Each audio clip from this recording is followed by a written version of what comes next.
What's up, lore masters? This is a supplemental video to my previous episode, The Civilian View of the Klingon and Dominion War. While it's not necessary to watch that video, all of this will make much more sense if you do. Link in the description below and in the top right.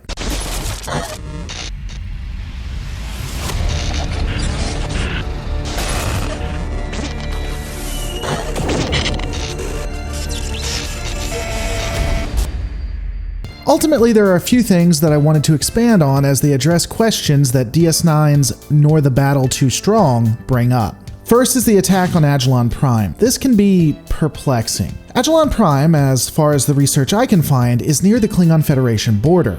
Now let's think about that. This means that the Federation had some sort of medical conference that was halfway across the galaxy. Additionally, both Jake and Bashir decided to attend it for one reason or another. This conference, again, being right next to a largely aggressive government that the Federation was currently at war with, but respecting a ceasefire. Also, apparently, you can get from DS9 to the Klingon Federation border in 3 days. For the record, we can't get mad at the DS9 writers for this. It was actually a Discovery episode and map that places Agilon Prime in the location that it's found. Unless there are two Agilon Primes, which, I guess if I'm being charitable, it's possible after the Klingon War of 2256 and 2257 that the colonists moved to the opposite end of the Federation, packed up all their bags and all that. The naming of the new planet as the exact same as the old is kind of odd, though. Now let's discuss the Klingon attack of the hospital. We know that, at least from the Federation's view, Klingons attack medical centers. I even was pretty critical of Bashir for turning down guards at the first battle of Deep Space Nine. However, the more I research the Klingons, the more confusing I find the race to be. In the original series, the television series specifically, the Klingons were mustache-twirling villains that would do anything to win. In the original series movies, most movies at least, they were a culture that was focused on honor. Not honor defined as you have to be in battle or combat or something stupid like that, but honor for the Empire. If you were a scientist, a warrior, a cook, the guy who mopped the floors, as long as you did it for the glory of the Empire and you did it to the best of your abilities, you brought honor to your family. In TNG, DS9, and Voyager, Klingons were warriors that equated honor with battle. Sometimes just bloodthirsty killing, sometimes actual honorable combat, if such a thing exists. In Enterprise, the Klingons were bloodthirsty, not united, and weird. Discovery would try to talk about honor, but really the Klingons were effectively the television TOS-era Klingons, just in worse makeup and also probably sexual deviants that arguably committed sexual assault. So the attacks on the settlement and then moving to attack the hospital for the Klingons here is in character, it would seem.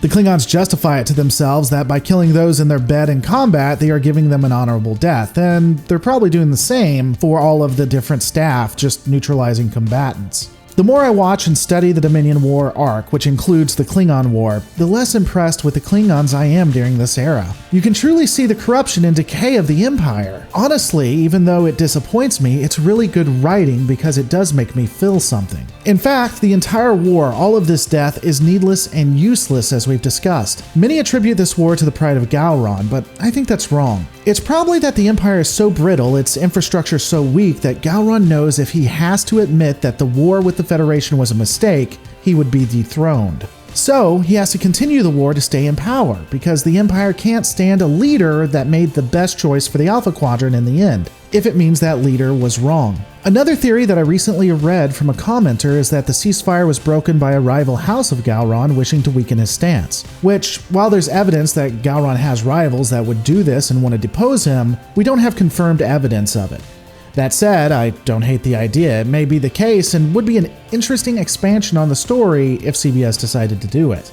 As I stated before, this war was not only useless, but it hurt the Federation and the Klingon Empire. Because of this, they would be much less likely to defeat the Dominion. It was wonderfully played by the villains. And as I said, in retrospect, it's honestly a really well done arc, one that makes me hate the Dominion, become disappointed in the Klingons, and fear for the Federation, which is what episodes like this should do. But all of this is my opinion. What's yours? Let me know in the comments below.